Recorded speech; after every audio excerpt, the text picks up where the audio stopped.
I'm Jeff Garcia. I'm the Executive Director of Denver Labor. Auditor O'Brien and I would like to thank you for taking the time to learn a little bit about what Denver Labor does and how we can help you. Denver Labor works to ensure that everyone follows Denver's labor laws. We promote lawful employment while providing exceptional labor, wage, and hourly enforcement. We enforce 5 laws. Prevailing wage, those are the minimum wages paid on a construction project paid by the City and County of Denver. The Davis-Bacon Act, those are the minimum wages paid on a construction project in Denver when funded by the federal government. Minimum wage, that's the minimum anyone working in the City and County of Denver must be paid. Contractor minimum wage, that's the minimum a contractor for the City and County of Denver must pay his employees.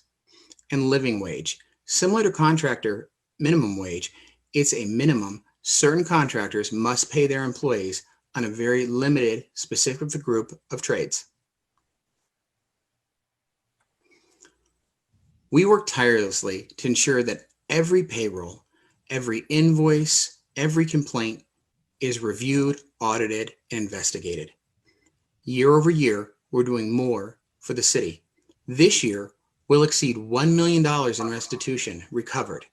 We'll look at more than $5 billion in projects and over 19,000 employees served. We try our best to be available, but we also try our best to make sure that you have every resource possible. If you go to our website, you'll find an overview of wages. You'll find complaint forms, posters that employers are required to post, wage determinations, frequently asked questions, fringe benefit spreadsheets, tutorials, regional map finder. That is if you work in the city and county in Denver and you're not quite sure if you're covered by our jurisdiction, our map finder will explain the whole process to you and make sure that you're contacting the right agency. Minimum wage calculator. If you want to make sure you're being paid the correct wage, take your paycheck, enter the information in the minimum wage calculator, and start your process of ensuring that you're being paid correctly. And an underpayment calculator. If you're an employer and you think you may have made a mistake, you can check your math and your payments to your employees before making any further mistakes. Please check our resources at denverauditor.org. We're here to help you. Whether you think you've been underpaid or have a question about your employment, you're an employer and you want to make sure you're doing the right thing, or you know someone who may not be paid correctly or may be paying their employees incorrectly, give us a call. Even if there's not a violation, we're happy to reassure you and make sure that you feel comfortable in your employment. We're easily contacted through our website or by email at wagecomplaints@denvergov.org or by telephone at 720-913-5069. Today, we're going to talk about the topic of minimum wage and some exceptions to minimum wage. That's when an employer may pay below the minimum requirement. We're lucky today to have Michael, one of our very best prevailing wage analysts, discussing the topic with us. Michael, thank you for your time. Hi, Jeff. Thank you for having me, and I'm glad to be here to walk us through the minimum wage exceptions and tip credits. As Jeff mentioned, I'm Michael Brannon, a prevailing wage analyst with Denver Labor. And let's get into the contractor minimum wage exceptions. We'll get to the citywide minimum wage exceptions in a bit, but let's take a look at what is covered in contractor minimum wage.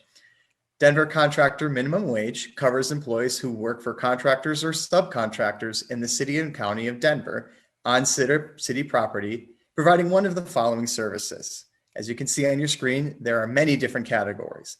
There's catering, such as cooking and cleaning and serving food, concessions, which include retail sale of goods and services, hospitality, such as hotel workers, ramp and cargo, who maintain or load and unload planes, miscellaneous, so those are your travel customer service employees, rental car employees, and parking lot attendants.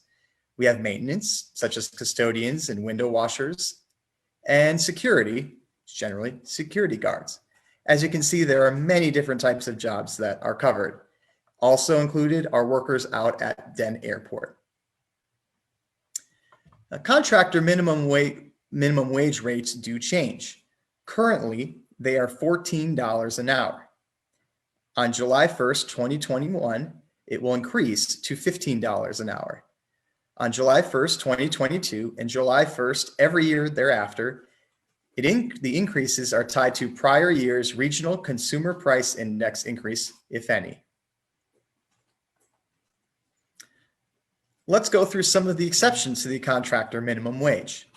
There are a variety of different circumstances that exempt an employer from complying with Denver's contractor minimum wage requirements, such as work performed by volunteers, work performed under a permit or business license, loan contracts with the city certified employment programs, businesses with fewer than 25 employees where the contract value is less than $500,000, the purchase of materials or goods where no other covered work is provided, state or federally mandated programs, intergovernmental agreements, and subcontractors performing services less than 7 consecutive days or 300 total days in a year.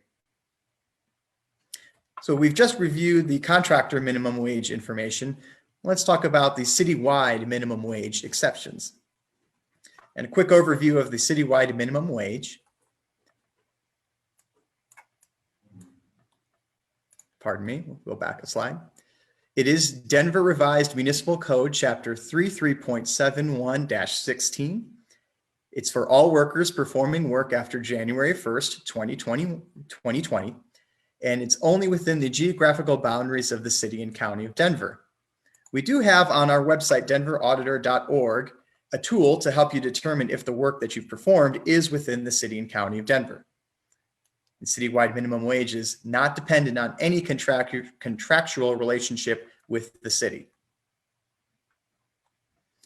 The citywide minimum wage also changes. Currently, it is at $12.85 an hour. On January 1st, 2021, it will increase to $14.77 an hour.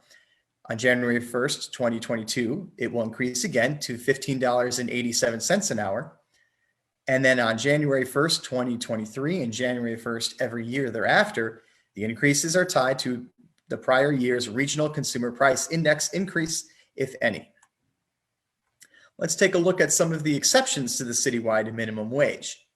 There are certified youth programs, exceptions for independent contractors, for work less than 4 hours, if a worker has agreed to perform work as a volunteer, or if you're only traveling through Denver. An example of that would be truck drivers who may be driving through Denver but aren't making any stops within the city and county of Denver. What's unique about the citywide minimum wage is the opportunity for tip credits. An employer can reduce its minimum wage obligation for actual tips received by its employees. The tip credit is up to $3.02 an hour, and it's for food and beverage employees only. Let's talk about these tip credits, and we'll go through an example. An employer can reduce its minimum wage obligation for actual tips received by its employees. Employers must show evidence their employees receive tips equal to the tip credit taken. In this example, John works in a coffee shop and makes $2 in tips an hour. Susan, his employer, can claim $2 in tip credit and pay Josh $10.85 an hour. As you can see, with John making $2 in tips an hour, plus the $10.85 paid as a base hourly rate by Susan, his employer, the total is $12.85 an hour, which meets the citywide minimum wage. It is the obligation of the employer to keep documentation of the tips that are earned by the employee. We have on our website, denverauditor.org, the minimum wage calculator. It's a tool for employees to confirm if they are receiving the citywide minimum wage. To use this tool, you will enter the number of hours worked and then select either the wage without tip credit or the wage an employer claims max tip credit. You will calculate that and you will see a result of the total wage that has been calculated. We also have a tool for employers, which is the underpayment calculator. It's a downloaded spreadsheet recommended for employers who need to verify if current or past employees are or have been underpaid. It helps determine potential underpayments or restitution owed. And what you see on your screen is an example of what you would download. When you download the spreadsheet, you will also see two examples already included. It will show a tipped employee and a non-tipped employee. You can follow along if you have either tipped employees or non-tipped employees if you are going to enter information such as the job title of the employee, the pay period that they worked, how many hours they worked, how many tips they've earned, and this should help calculate if back pay is owed. The spreadsheet has red triangles to provide explanations of the different columns that you see there. If an underpayment is owed or you have difficulty using the underpayment calculator, please contact us at Denver Labor. Some final things to keep in mind. The citywide minimum wage rate increases to $14.77 on January 1st, 2021. Contractors must apply the highest of Denver wages. So that means I will point out that in January 2021, contractors must comply with the citywide minimum wage rate. Depending on the time of year, the highest rate may be the citywide minimum wage or the contractor minimum wage. And our office is certainly happy to help keep track of that number for you. And you're welcome to contact us if you have any questions about that. We have other Facebook Live videos on other topics, including other videos that explain other helpful tools related to citywide minimum wage. We're also available by phone, by email, or online to help answer your questions about minimum wage and exceptions. You can contact us by phone at 720-913-5039.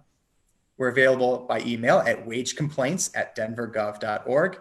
And we have lots of information and tools for you available at denverauditor.org/Denver Labor.